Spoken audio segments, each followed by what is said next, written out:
जाना कि मैं कौन हाँ। मेरा जन्म जलंधर ਦੇ ਵਿੱਚ ਹੋਇਆ। मैं बिजनेसमैन फैमिली ਦੇ ਵਿੱਚੋਂ ਸੀਗਾ।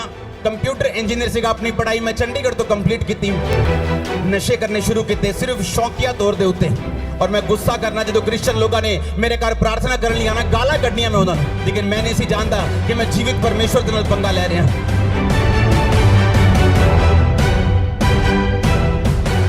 तो बाद एक कुत्ते ने मैनू कट्टिया और मैं मेंटली अपसेट हो गया। परमेश्वर के घर दे विच गया, बीमारियां गईयां, शराब गए, नशे गए। परमेश्वर ने मैनू आजाद किया और उससे आजादी की गवाही देने के लिए आज मैं विच मौजूद हाँ। हालेलुया। जोर से हालेलुया बोलो, जोर से। उठाओ अपने हाथों को एक बार फिर से, अपने लिए प्रार्थना करो कि परमेश्वर आज इन गवाहियों को सुनने के द्वारा और इस वचन को सुनने के द्वारा मेरा विश्वास बढ़े। जोर से बोलो हालेलुया। सुनो सुनो मेरी बात, आप मुझे देख रहे हैं, मैं एक विश्वास का प्रोडक्ट हूं। मैं विश्वास की पैदावार हूं। आप समझ रहे हो? मैं समझाता हूं कैसे। 2004 में जब मैं परमेश्वर में आया, क्योंकि 2003 में 2002 में मैं अपनी पढ़ाई को पूरा करके जलंधर वापस आ चुका था। मेरे दादाजी इनकम टैक्स ऑफिसर थे जलंधर में, और अलग अलग पंजाब में उनकी पोस्ट होती थी। जब उनको कैंसर हुआ तो मेरे घर वालों को किसी ने बताया कि जाओ, ये क्रिश्चियन लोग जो हैं ये प्रार्थना करके कैंसर ठीक करते हैं। मैंने इंटरेस्ट नहीं दिया बिल्कुल भी, और मेरी फैमिली जो है वो मेरे दादा के लिए प्रार्थना करवाने जाती थी। मेरे दादाजी की फैमिली ने फेथ नहीं किया परमेश्वर के ऊपर। और उसके बाद थोड़े समय के बाद जब मेरी अपनी फैमिली, मेरे फादर और मदर चर्च जाने लगे, किसी एक छोटा सा ग्रुप होता था, तो मैं गुस्सा करने लगा, ये बोलने लगा कि आप लोग क्रिश्चियन मत बनो, क्रिश्चियन जो है कुछ नहीं है। देखो 24 घंटे मेरे मंदिर में चीजें चलती थी और मैं बोलता था कि नहीं, क्रिश्चियन नहीं बनना, ये धर्म बदलते हैं लोग, ये ना जानते हुए कि प्रभु यीशु मसीह जो है वो धर्म नहीं, वो जीवन बदलते हैं। आमीन। और उसके बाद जब मैंने उनको मना कर दिया, अपनी फैमिली को वापस ले गया और मैंने चर्च नहीं जाने दिया। 2004 में मुझे कुत्ते ने काटा और मैं मेंटली अपसेट हो गया। अटैक होने शुरू हो गए। डॉक्टर्स के बाद डॉक्टर्स, जिन पे मुझे मान था, सब जगहें, सब चीजें, सब जगह घूम लिया और सुसाइड करने वाला था जिस दिन, सारी अकड़ निकल चुकी थी। धर्मों के बारे में बात करना बंद कर दिया था, कुछ नहीं मैं करता था, सिर्फ सुसाइड करना और हैवी डोज नशे की लेके स्पेशल सुल्तानपुर साइड से नशा लेने जाना और स्पेशल नशा करना ताकि मैं नशे में रहूं और मुझे अटैक ना हो।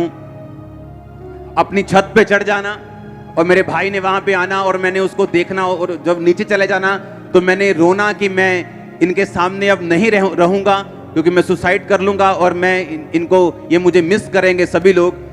अपने घर में मैं आया, अपने बेडरूम में जाने लगा, क्योंकि उस टाइम मेरा पूरा मन बन चुका था, मैंने कहाँ जाना है, कौन से फाटक पे जाना है, ट्रेन के नीचे सुसाइड करना है, नशा ज्यादा करके जाना है, पूरा प्लान बन गया। और एक हिंदू व्यक्ति अपनी पत्नी के साथ मेरे बेडरूम में बैठा था। वो उसी ग्रुप से थे जहां मेरे मम्मी पापा जाया करते थे प्रार्थना करवाने के लिए। मैं अंदर गया, मुझे अब कोई इंटरेस्ट नहीं रह चुका था कि कोई क्या करता है, कोई कौन से धर्म में, मुझे मालूम था मैं जा रहा हूं। उन्होंने मुझे बात करनी शुरू की, तू कैसा है, ये क्या हुआ तेरे को, बड़े धागे शागे पूरे बांध रखे, क्या हुआ तेरे को। मेरा बात करने का दिल नहीं था, मैंने नशा किया, फिर भी मैंने बात की कि ऐसा ऐसा मुझे प्रॉब्लम है। उन्होंने कहा ठीक है, हम प्रार्थना करेंगे ना आपके लिए, आप ठीक हो जाओगे। वो पंजाबी बात करते थे, तेरे लिए प्रेयर करांगे पर ठीक हो जाएगा तू। मेरे को लगा चलो मरना तो है ही, एक टेस्ट कर लो इनका। आप इमेजिन करो, रात के 8 बजे बाइक पर, मेरे पास बाइक होता था पैशन, रात को 8 बजे बाइक पर नशा करके मैं उनका घर देखने गया जहां वो चर्च लगाते थे।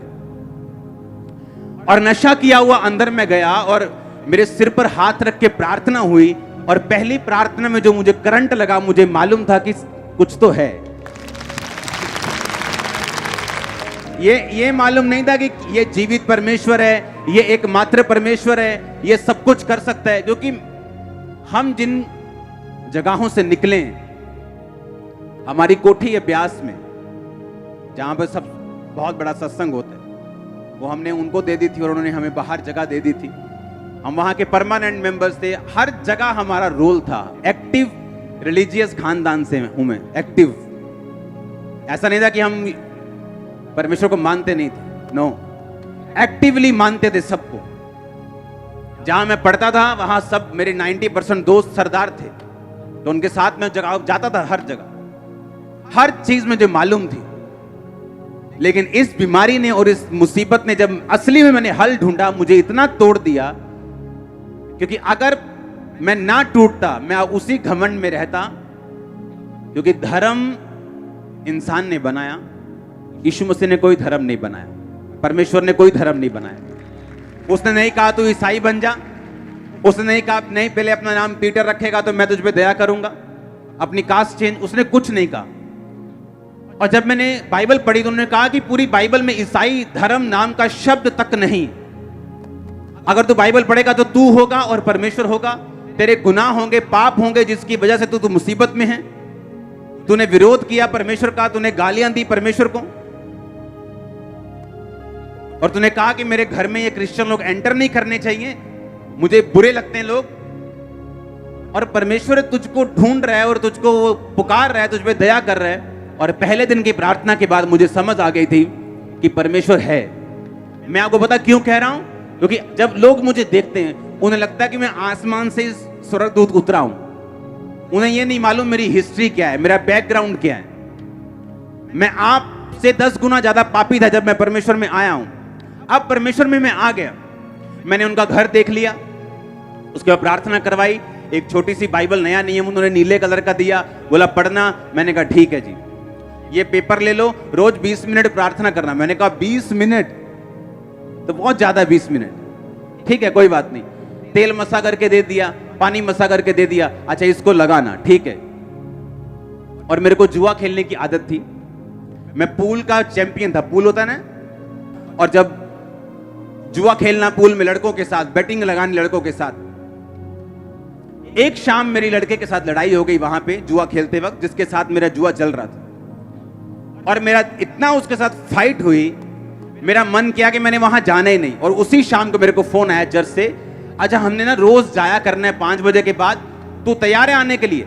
मैंने कहा हाँ ठीक है मैं आता हूं, क्योंकि मेरा इधर से मन टूट गया और मैं उधर जाने लग गया। फिर मैंने रोज शाम को चर्च जाना शुरू किया। सुनो मेरी बात, मैं कैसे बदला हूं मैं आपको बता रहा हूं। मैं एकदम से नहीं बदला हूं। मसीह में आने के बाद भी, तौबा करने के यानी पहली प्रार्थना होने के बाद भी कमियां मुझे छोड़ के नहीं गई। उसके बाद हमें बैप्टिज्म का पता चला कि बैप्टिज्म होता है, बपतिस्मा होता है, जिसमें आदमी डुबकी लेता है और उसके बाद परमेश्वर को आप सचमुच ग्रहण कर लेते हैं। प्रभु आपकी जिंदगी में आ जाता है, पवित्र आत्मा आपको भरता है, आपकी जिंदगी से इस तरह से परमेश्वर आपकी अगुवाई करता है। मैंने कहा हाँ ठीक है, वो कैसे लेना है? तब वो बपतिस्मे हर संडे नहीं होते थे, हर हफ्ते नहीं होते थे, 2-3 महीने बाद कहीं 25-30 इकट्ठे हो जाओ तो बपतिस्मा देते थे। मैंने कहा ठीक है, मैं बपतिस्मा लेने के लिए तैयार हूं। मैंने अपने दोस्त के साथ प्लानिंग की, मैंने कहा बपतिस्मा लेने से पहले ना खूब शराब पीनी, बपतिस्मे के बाद तो पी नहीं होगी, अब वो पहला पूरी पी लेनी अपन। और प्लानिंग कर रहे हैं उसके साथ, और पास्टर आया, बोला क्या क्या बात कर रहे हो? हमने कहा हम झूठ नहीं बोलते थे, सीधा बता दे क्या दिल में है। ये प्लान कर रहे हैं हम। उनका नहीं, प्लान नहीं करना, ये अभी वायदा करो, छोड़ दी। तभी वायदा करना पड़ा और छोड़ दी। अगस्त में परमेश्वर में आया, सितंबर में वायदा कर दिया, 2 महीने में सब कुछ हुआ। 2 महीने में सब कुछ हुआ। 1 या 2 अक्टूबर को मैंने बैप्टिज्म लिया 2004 में। तब से लाइफ कभी सेम नहीं रही। मैं दोबारा अपने नशों में नहीं गया हूं, अपने पापों में नहीं गया हूं, गंदगी में वापस नहीं गया हूं, दोबारा कभी तौबा नहीं की। एक बार की थी, वही पहली थी, वही आखिरी थी। हालेलुया। ऐसा नहीं पहले आ गए फिर वापस चले गए, फिर तौबा कर ली, फिर किसी लड़की के साथ गलत काम कर लिया, फिर तौबा कर ली, फिर आ गए, फिर शराब पी ली, फिर ऐसा कचरा मचरा मैंने नहीं किया अपनी लाइफ में। इसीलिए मुझे परमेश्वर ने बढ़ाया, ये सच्चाई। अब हुआ क्या, 2004 में परमेश्वर में आया अपनी मेंटली बीमारियों के कारण, अपनी फिजिकल बीमारियों के कारण, लेकिन मेरी लाइफ की प्रॉब्लम्स वही नहीं थी। वो तो सिर्फ परमेश्वर की एक शुरुआत थी मेरी लाइफ में, मुझको अपने में लेके आने के लिए।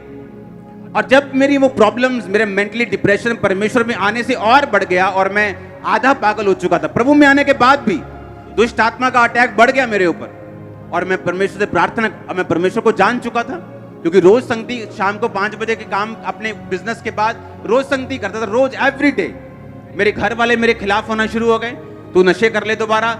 वही घर वाले जिन्होंने मुझे भेजा चर्च में, वही बोलते थे नशे कर लो दोबारा, जो मर्जी करो, चर्च में नहीं जाना है, चर्च नहीं जाना, रोज शाम को नहीं जाना, बिजनेस करो, ये करो, बहुत बड़ा बिजनेस है, ये हो जाएगा, वो हो जाएगा, नहीं तुमको ऐसा नहीं करने। रिश्तेदार, ओए तो वापिस आएगा अपने धर्म में, तुझको पछताना पड़ेगा, तेरे पास्टर को मारेंगे, थप्पड़ मारेंगे, पीटेंगे, उसे रास्ते में पकड़ लेंगे। आप नहीं जानते, रोज रोज घर में कलेश इतना होता था, आप इमेजिन भी नहीं। अगर आप कई लोग ऐसे होते, वापिस चले जाते। लेकिन शुरू से मैं अपनी फैमिली से हल्का सा अलग रहा था। मुझे इसका रीजन मालूम नहीं था क्यों ऐसा है। मेरे ब्रदर की ज्यादा अटैचमेंट थी, लेकिन मेरी थोड़ी कम थी, मालूम नहीं क्यों। वो बाद में पता हुआ कि क्यों, ताकि जब परमेश्वर मुझे बुलाए अपने में और मेरा घर वाले मेरा विरोध करे, मैं उनके प्रेम में वापस ना चला जाऊं, ताकि मैं परमेश्वर में खड़ा रहूं। आप जानते हैं, आपकी लाइफ में कुछ भी हो, कई बार आप एक्सपेक्ट करते हो आपकी बहन आपसे प्यार करे, आप एक्सपेक्ट करते हो आपकी माँ आपसे ज्यादा प्यार करे, आपका बाप आपसे ऐसे करे, लेकिन आप नहीं जानते कि वो चीजें कई बार परमेश्वर ने ठहराई होती हैं ऐसा होने के लिए। अगर ऐसा ना होता, अगर मेरी लाइफ में मेरी फैमिली से मैं बहुत ज्यादा अटैच्ड होता, तो इतना कलेश जब घर में रोज हो रहा था, शायद मैं वापस चला जाता। पर उस कलेश में वापस नहीं गया, रोज चर्च जाता रहा, रोज अपनी कमियां ढूंढता रहा। अच्छा ये कमी है, अच्छा ठीक है, फिल्मी गाने नहीं सुनने, अच्छा ठीक है, ये नहीं करना, ठीक है, वो नहीं करना, ठीक है, ये नहीं करना, ठीक है, इसमें बॉयफ्रेंड नहीं गर्लफ्रेंड नहीं होनी चाहिए, अच्छा ठीक है, इसमें गलत काम नहीं करना, ब्लू फिल्म नहीं देखनी, ये नहीं करना, वो नहीं करना, चोरी नहीं करना, ठीक है, सारा कुछ ठीक है। अच्छा, जैसे जैसे मालूम होता गया वैसे वैसे मानता गया। बैप्टिज्म लिया, आई थिंक 3 महीने बाद ही बैप्टिज्म लेने के ले हैंड मैंने शुरू कर दिया था लोगों के ऊपर, लोगों पे प्रार्थना करनी मैंने शुरू कर दी थी। एक दिन एक अधरंगी आता है, वो बिल्कुल उसे उठा के लेके आए, और मैं भी बिल्कुल नया था, 3 महीने विश्वासी, उनको लेके आए मेरे सामने। छोटा सा चर्च था, उस पर प्रेयर हुई, मैंने देखा प्रेयर होते हुए अपनी आंखों के सामने। अगले दिन वो वापस आया, बोल रहा था, चल रहा था, कंप्लीट पूरा नहीं लेकिन चल रहा था। कल से जमीन आसमान का फर्क था एक दिन में। मेरे होश उड़ के मैंने पहली बार मिरेकल देखा अपनी लाइफ में लाइव। पहले तो मैं सिर्फ बातें सुन रहा था, मसीह बाइबल की बातें सुन रहा था या उनकी गवाही उनके मुंह से सुन रहा था, लेकिन ऐसा कुछ देखा नहीं था कि जो मुझे हिलाए, क्योंकि उस समय इतना इंटरनेट नहीं होता था, सिर्फ ब्रॉडबैंड होते थे BSNL के जो चलते थे। जब मेरी आंखों के सामने वो हील हुआ, मुझे विश्वास हुआ कि नहीं, अगर परमेश्वर इसको छू सकता है वो मुझे भी छू सकता है। परमेश्वर ने मुझे एक ही बात बोला कि तू सेवा कर, तू प्रार्थना कर, लोगों को समझा। इमेजिन करो तब मैंने बाइबल और परमेश्वर ने कैसे मुझे इस्तेमाल किया। और जब मसीह में 3 महीने हो गए, मेरे अटैक बढ़ गए, जिस अटैक से मैं आया था वो कम हो गया, लेकिन और अटैक बढ़ गए दुष्ट आत्मा के। उसकी वजह से मुझे क्या हुआ कि मुझे रोज बाइबल पढ़नी पड़ती थी, क्योंकि जैसे मैं बाइबल पढ़ता था अटैक कम होने शुरू हो जाते थे। तो मैंने क्या करता था कि घर में जब मैं गया 10 बजे 5 बजे चर्च से आया, 10 बजे 11 बजे 12 बजे, घर आते ही बाइबल पकड़ी अपनी छत पे, मॉडल टाउन हमारी कोठी थी, मॉडल टाउन के बीच में, अपनी छत पे गए, बाइबल पढ़ी 1 घंटा 2 घंटे 3 घंटे 4-5 घंटे। जब बाइबल पढ़ ली, मेरा अटैक खत्म होता था और मैं सोने वर्गा हो जाता कि हाँ अब सो सकते हैं, अटैक कम हो गया। एवरी डे बाइबल मेरी एक दवाई थी, क्योंकि मैं दवाइयां खा चुका था, जलंधर के सारे बड़े डॉक्टर से दवाइयां खा चुका था, कोई असर नहीं, 1% भी नहीं। अब वो जब मैं बाइबल पढ़ता था, मेरे अटैक दुष्ट आत्मा के कम होते थे, तो मुझे प्रैक्टिकली मालूम था कि वचन मेरे अटैक कम करता है। तो रोज इसी चक्कर में कि मेरे अटैक कम हो जाएं, बाइबल पढ़नी शुरू कर दी, रोज 6 घंटे 8 घंटे। हुआ क्या, 1 साल बाद, जब 1 साल मैंने बाइबल रोज 8-8 घंटे पढ़ ली, तब जब भी कोई बंदा चर्च में शाम को 5 बजे में जाता था, जब भी कोई बंदा अपनी मुसीबत लेके आता था, भाई साहब मुझे ये प्रॉब्लम है, अपने पास्टर को बोला, पास्टर जी हमें ये प्रॉब्लम है। जैसे ही उसने प्रॉब्लम बोलनी, मैंने बाइबल से वचन निकाल लेना, क्योंकि बाइबल मुझे याद हो गई थी कौन सा वचन कहाँ लिखा है। जैसे ही उसने कहा मेरी ये दिक्कत है, मैं बाइबल उठा के बोलना कि देख वचन क्या कहता है, वचन ये कहता है, वचन ये कहता है। वचन में मैं मजबूत हुआ क्योंकि परमेश्वर ने मेरे पीछे एक दुष्ट आत्मा को लगाया ताकि मैं लगातार वचन पढ़ता रहूं। इसलिए नहीं कि मुझे प्रभु से प्यार है, पहले प्यार व्यार कम था, लेकिन दुष्ट आत्मा से मुझे आजादी मिल जाए ये चीज मेरे दिमाग में ज्यादा थी। वचन पढ़ना शुरू कर दिया। जब लगातार वचन पढ़ने की आदत पड़ गई, तब आदत पड़ गई, दुष्ट आत्मा तो चला गया। 2005 में मैंने आपको बताया था 40 रोजे मैंने 5-6 बार रखे, और उन रोजों में परमेश्वर ने मुझसे बात की थी कि हियाव बांध दृढ़ रहे, मुसीह में की गई मेहनत कभी व्यर्थ नहीं जाती। तो मैंने वो चीज देख के रोजे रखे। रोजों में मैंने आपको बताया कि परमेश्वर के एक दास के रूप में पवित्र आत्मा मेरे पास आया और उसने कहा कि इस तरह से प्रार्थना करनी, और जो भी मुझे बताया मैंने किया, और उसके बाद मैं हील हुआ। 2005 के बाद वो अटैक कभी नहीं हुआ वापस, कभी नहीं। मैं बिल्कुल फ्री हूं, बिल्कुल आजाद हूं। लेकिन परमेश्वर ने यूज किससे किया? एक दुष्ट आत्मा को। अपने में मुझे लेके आने के लिए किसको यूज किया? एक बीमारी को। मुझे चर्च में भेजने के लिए किसको यूज किया? लड़ाई को। मेरी आदतों को, गंदी आदतों को खत्म करने के लिए किसे यूज किया? एक लड़ाई को। और साथ मसीह भाइयों के प्यार को, क्योंकि वो मुझे कॉल करते थे कि चलो आओ सेवा करते हैं, चलो आओ उधर चलते हैं, चलो आओ उधर चलते हैं। और इस तरह से धीरे धीरे धीरे मैं परमेश्वर की ओर खींचा चला गया। उसके बाद जब मैंने देखा लोगों पे ले हैंड होते, लोगों को हील होते, मैंने खुद ले हैंड करना शुरू किया और खुद लोगों को हील होते देखा अपनी आंखों के साथ। मैं डॉक्टर के पास गया एक दिन, 2005 की बात है। मैंने कहा डॉक्टर साहब मुझे पेट की दवाई खाते इतनी देर हो चुकी है, मैं थक चुका हूं। मैं अगर एक बाइट मैंने गलती से कुल्फी की ले ली ना, अगर एक बाइट ऐसे एक बाइट, 8 घंटे वो कुल्फी यहां रहती थी मेरे गले में। 8 घंटे, 10 घंटे। अगर एक चम्मच मैंने दाल खा ली, अगर उसमें अगर हल्की सी मिर्ची है, तो वो एग्जैक्ट टेस्ट यहां गले में मेरे 8 घंटे 10 घंटे रहता था। और मैं प्रभु से बोलता था, प्रभु मार दे, इससे अच्छा ये है कुछ नहीं खा सकता, दाल बिना नमक, बिना मिर्ची। और मैं एक दिन फिर मैं डॉक्टर के पास गया। मैंने बोला, मैं कहा यार बहुत बुरा हाल है, कितनी देर का दवाई खानी पड़ेगी? उसने कहा मेरे पास पेशेंट्स आते हैं 12-12 साल से खा रहे हैं, तुम पूछी मत, बस खाई जा बस। और उन्हीं दिनों में एक बंदा रहता है यहां पे जलंधर में, बस्तियों की तरफ, वो मेरे पास आके बोलता है कि मेरे पेट में एक रोग है, मैं कुछ भी खा नहीं सकता, दवाइयों से हल नहीं होता, आप मेरे लिए प्रार्थना करो। उस पे प्रार्थना की, सेम डे हीलिंग। उसने जाके कहता मैंने मछली खाई, क्योंकि वो यूपी की साइड के है। सुना मेरी बात, और मैं प्रभु से कह रहा हूं परमेश्वर ये सेम बीमारी मुझे और इसको नहीं बता, और मैं इस पे प्रार्थना कर रहा हूं, ये हील हो चुका और मैं ऐसे ही हूं। कुछ नहीं हुआ, ऐसे चलता रहा, डॉक्टर के पास जाता रहा। एक दिन जब मैं डॉक्टर के पास से वापिस आ रहा था, आप इमेजिन नहीं करोगे मेरी लाइफ कैसे थी। उसने कहा 12 साल से पेशेंट दवाई खा रहे हैं, तू ज्यादा मत सोचा कर। और मैं हैरान हो रहा हूं कि परमेश्वर मैं तेरी सेवा करता हूं, मैं लोगों पे ले हैंड करता हूं, लोग हील होते हैं और मैं बीमार हूं। जब उस डॉक्टर ने इतनी बात बोली कि 12 साल मैंने बाहर आया हॉस्पिटल से, मैंने गुस्से से दवाई फेंकी, मैंने कहा मैंने नहीं खानी, कुछ भी हो जाए। अब इमेजिन करो, मुझे नहीं मालूम था कि मेरी प्रार्थना सुनी जा रही। परमेश्वर का थैंक्स करता रहा। इंस्टेंट हीलिंग हुई मुझे, इंस्टेंट हीलिंग। और मैं हील हुआ, मेरा फेथ बढ़ा। मैंने कहा अब आया मजा, अब बताऊंगा मैं। सुनो, फिर लोगों, क्योंकि जैसे जैसे आप प्रभु में बढ़ते जाते हैं ना, आपका विश्वास बढ़ता जाता है, आपका फेथ बढ़ता जाता है। क्योंकि पहले तो प्रभु शेर मारेगा आपसे, फिर भालू मारेगा, फिर गोलियत मारेगा। आप समझ रहे मेरी बात के नहीं? वो शेर भालू का टाइम था, मेरा गोलियत का टाइम अभी नहीं आया था। वो शेर भालू मार रहा था प्रभु कि देख मैं तुझे कैसी बीमारी से निकाल रहा हूं। डॉक्टर जवाब दे चुके, देख मैं तेरे द्वारा हील भी कर रहा हूं और तुझे भी निकाल रहा हूं इन बीमारियों से। तब मेरा विश्वास बढ़ना शुरू हुआ सेवकाई के लिए। एज ए बिलीवर मेरा विश्वास इतना था कि मैं हील होऊं चाहे ना होऊं, मैं मरना जीना सब परमेश्वर में, ये पक्का था। लेकिन एज ए सेवकाई के लिए ये विश्वास पक्का नहीं था कि सेवा करने के लिए आपको दृढ़ विश्वास चाहिए होता है। लोगों ने टेस्टिमनी देनी शुरू की, गवाहियां आनी शुरू हुई, प्रोफेटिकली परमेश्वर ने मुझसे बात करनी शुरू की और परमेश्वर मुझे तैयार करता रहा। मुझे नहीं मालूम था मैंने खामरा में आना।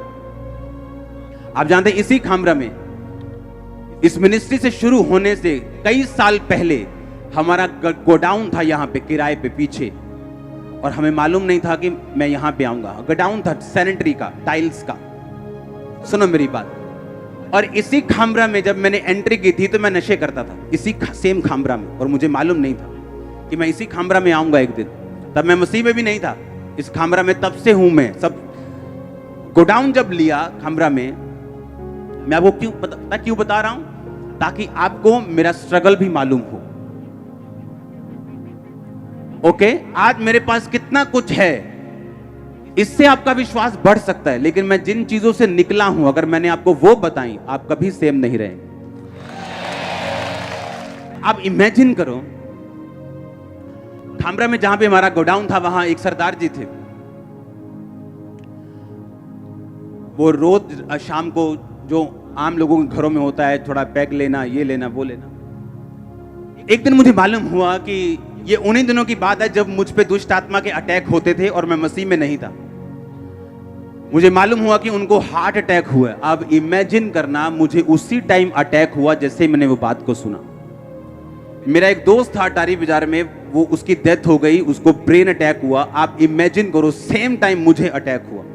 मुझे ऐसा लगता था कि मैं किसी भी दिन मर सकता हूं, किसी भी सेकंड मेरी नाड़ियां फट सकती, कुछ भी हो सकता। ऐसे मैंने सहा है, और ये सारा टॉर्चर परमेश्वर कर रहा था, और मुझे मालूम नहीं था कि मैंने कौन सी मुंह से बात निकाली है, और यीशु मसीह को पसंद नहीं आई, और वो अपनी महिमा के लिए अब मुझे खींच रहा है। मुझे मालूम नहीं था। हालेलुया। आप इमेजिन करो, उन दिनों में जब मैं परमेश्वर में आ गया, फिर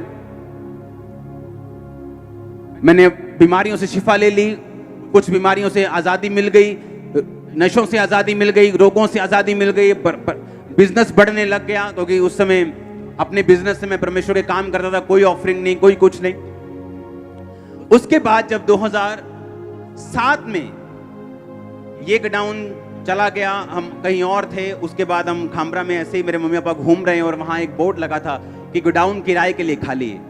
मेरे मम्मा पापा ने बात की कि हमें, हमारा बिजनेस बहुत बढ़ चुका है, तो हमें गोडाउन चाहिए बड़े बड़े। उन्होंने कहा ठीक है, आप हमारा गोडाउन ले लो। तब हम खामरा में आए 2007 में।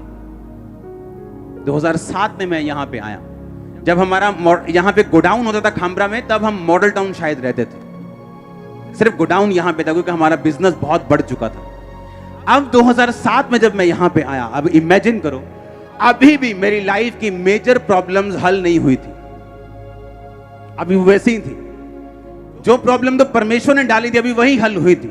लेकिन मुझे ऐसा लगता था कि मेरी लाइफ में जो इतनी बड़ी प्रॉब्लम्स हैं, मेरी लाइफ में जो और बीमारियां हैं, ये खत्म नहीं हो सकती, इनका कोई इलाज नहीं है, इनकी कोई दवाई नहीं। 2007 में मैं यहां पे आया, लोग, परमेश्वर ने मुझे बताया कि अब निकल, यहां से जा। बाइक पे परमेश्वर ने रास्ता बताया। 2 फैमिलियों के परमेश्वर घर लेके गया, बिना किसी एड्रेस के, बिना किसी चीज के। और जिस गली के बाहर मुझे स्वर्गदूत ने रुकने के लिए बोला कि यहां पूछ क्रिश्चियन घर कौन सा है, उसी गली के बाहर, उसी गली में वो क्रिश्चियन घर होता था, और पूरे मोहल्ले में एक ही क्रिश्चियन घर होता था। हालेलुया। और वो दोनों घर अभी भी इस चर्च के मेंबर हैं। और इस तरह से सेवकाई शुरू हुई, सेवा शुरू की बाय फेथ। लेकिन अभी भी लाइफ की स्ट्रगल्स खत्म नहीं हुई। आज जब हम इस रिजल्ट को देखते हैं, हाँ, इन रिजल्ट्स को देखते हैं, किसी को मालूम नहीं मैं किन चीजों से निकला हूं, कैसे अविश्वास से गुजरा हूं, कैसी फाइट से गुजरा हूं, कैसे कलेशों से निकला हूं, कैसी बीमारियों से निकला हूं।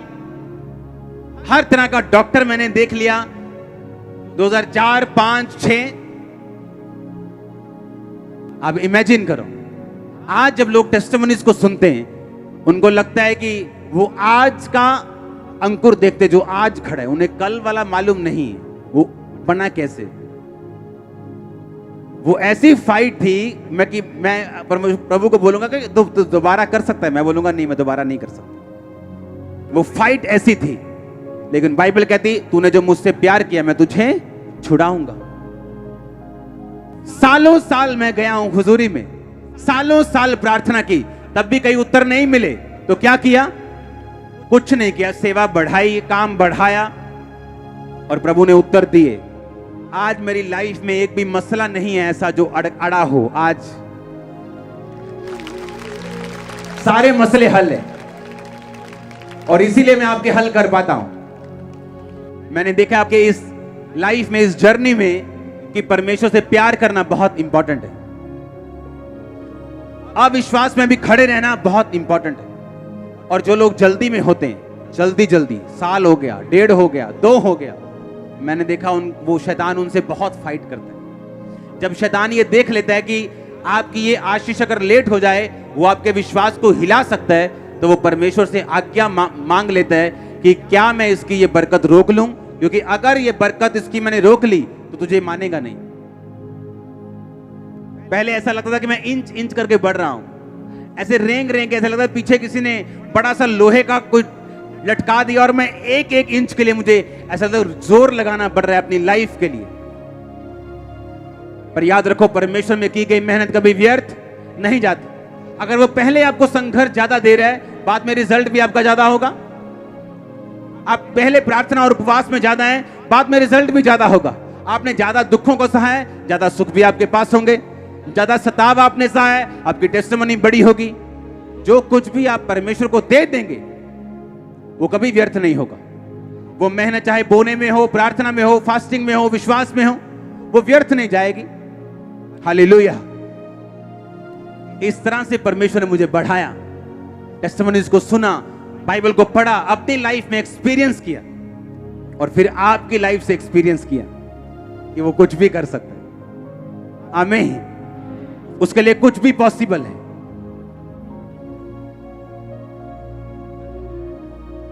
अपने हाथों को उठा, बोलो थैंक यू जीसस। फिर से बोलो ऊंची आवाज में, थैंक यू जीसस।